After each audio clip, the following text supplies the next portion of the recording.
Hallelujah, Hosanna. Boy pa ng talaw tu Dây tin đã kanun khổ lạc Hivo lấy chung ai Nun man ngay lâu mi kasi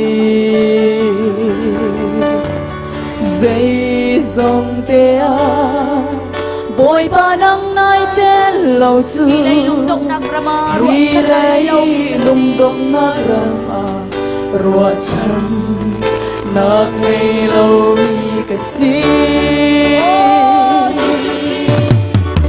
Oh, Jesus Christ Kan sinawang sungsan Emmanuel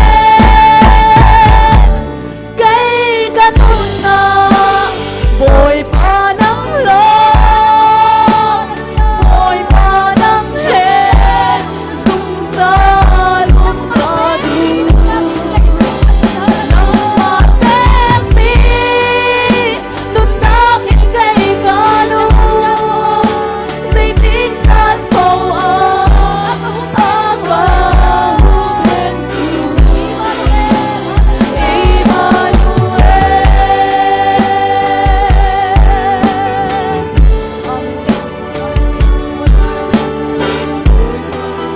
Hallelujah.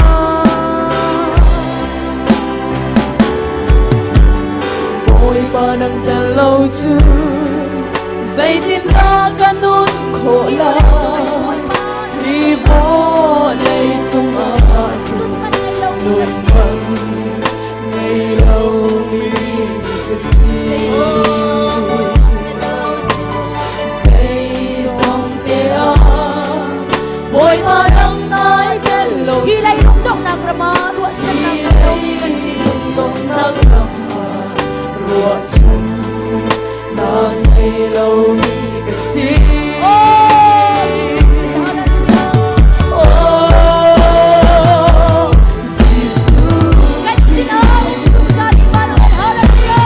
Sinawang sungsan Emmanuel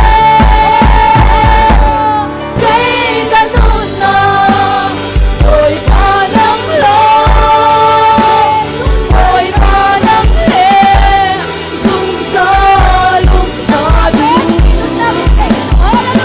Pandemi Tunakin kay ganun Say tinsan po ang agahutin tu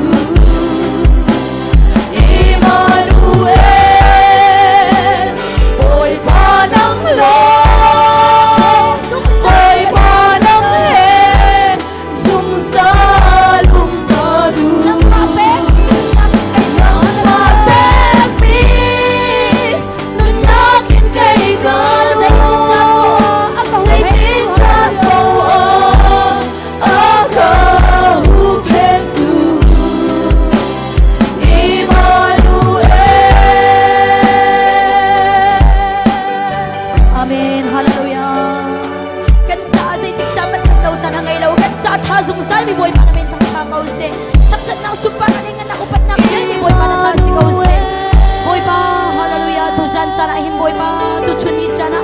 Mitampi na fala rokchung adu pina rokchung fala rokchung ay zun so mamin hatampid chulak aboy pa hikama rak pamin na fanu na papahi.